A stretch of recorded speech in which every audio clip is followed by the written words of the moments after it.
region for Russiphonia was the Pale of Settlement. You might not know what that term means. You will learn it over the course of this presentation. If you descend from Russian Jews or Ukrainian Jews who left before 1917, you likely have an ancestor who is, at least one, but maybe multiple ancestors who is from this region. Although they might have not referred to it as the Pale of Settlement, they might have called it the Altaheim, the old home or the old country.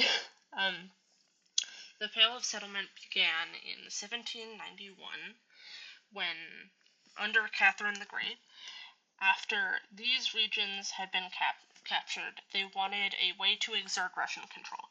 And the way they decided upon was to send all of the Jews in the rest of Russia to this one smaller region, which both cemented Russian control. We're doing this thing, we're altering the population demographics of this area you live in, and also meant that they could remove Jews from the rest of the Russian Empire. And that was true almost completely until the end of the Pale of Settlement. There were no Jews in this entire part of Russia. The maps and borders of the Pale of Settlement vary. These are both maps. They might use different metrics, but of the density of Jews in different regions, a lot of this is Poland and Lithuania, this is Ukraine and Belarus, and over time, that percentage, that piece of land gets smaller, and the rules governing the people within it get more restrictive. These are people in a shtetl. I believe this is some sort of market. The photo is kind of grainy. Shtetls it's Yiddish for small village, I believe. They're small villages based around religion and agriculture and shared community values, sort of. The place where Tevye lives in Fiddler on the Roof is a shtetl. There was, in these places and throughout the Pale of Settlement, there was a lack of education and a lack of economic and trade opportunity for Jews, which is one of the influencing factors for massive immigration from the region between 1880 and 1917. The other major reason is pogroms, which were attacks carried out on Jewish towns, villages, and homes by mostly Christian in Europe, but in general by their Goyish neighbors, sometimes as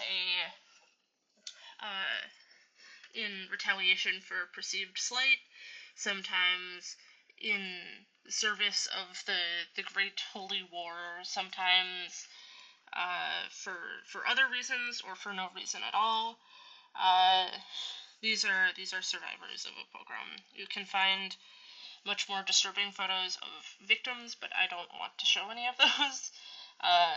But the life was not all upset and destruction. There were moments of joy and happiness and resilience.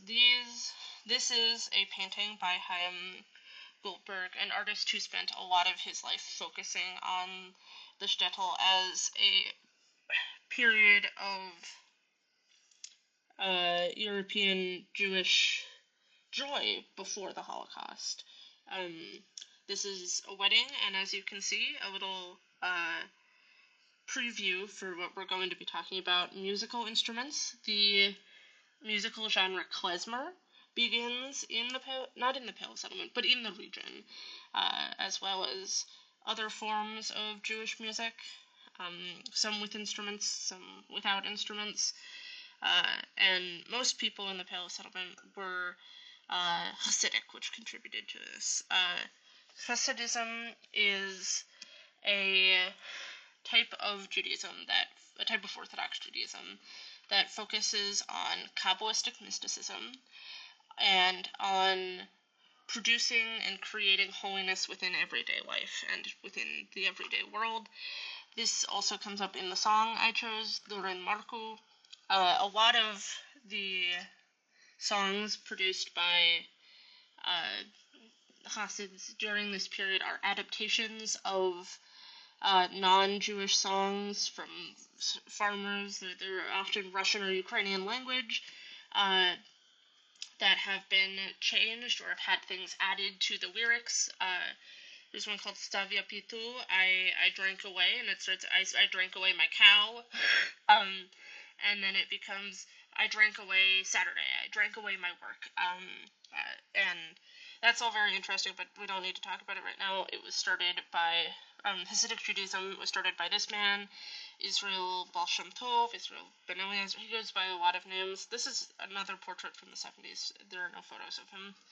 Who began teaching this more mystically focused form of Judaism in the 1740s.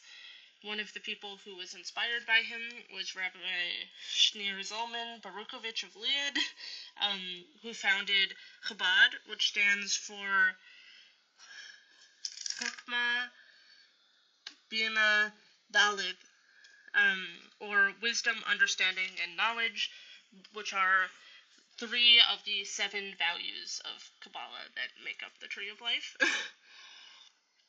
The Chabad movement, as well as other Hasidic movements, these people probably aren't Chabad, they're probably something else, but continue up to the modern day and have grown significantly, partially due to Chabad's outreach programs starting in the 70s, I believe, and continuing to today.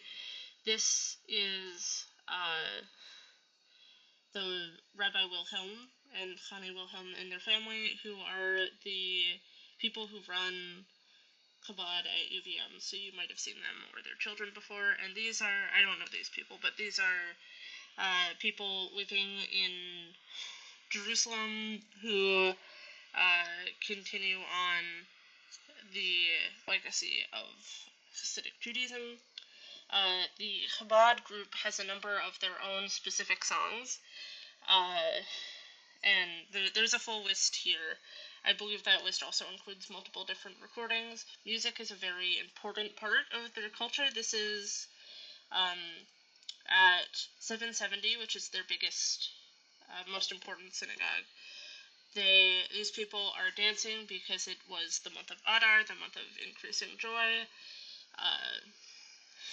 And I took this photo myself. It was really cool to watch. It was also very loud. This is the song I chose. We're going to play a little bit of it, and then I'm going to talk about it.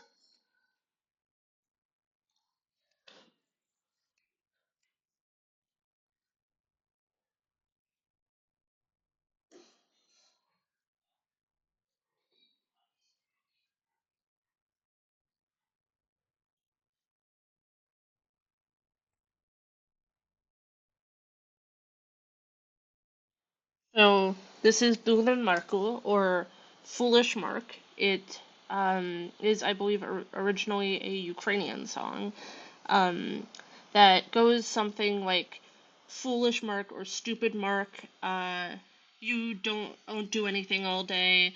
You go to the market and you don't buy or sell. All you do is stand around and yell." And they've added at the start of it a bit of Tehillim, which is a psalm. The word we use in English is psalm. That relates to the reason for existing being related to God. So, Marco is being made an example of. He is someone who is squandering the gift of life given to him by God, which is an interesting addition to make to the song that was not originally a spiritual song, was not originally a religious song, but becomes it because of the context it's been put in. I got to go to a big concert in Times Square when I was in New York, and see if you recognize the song.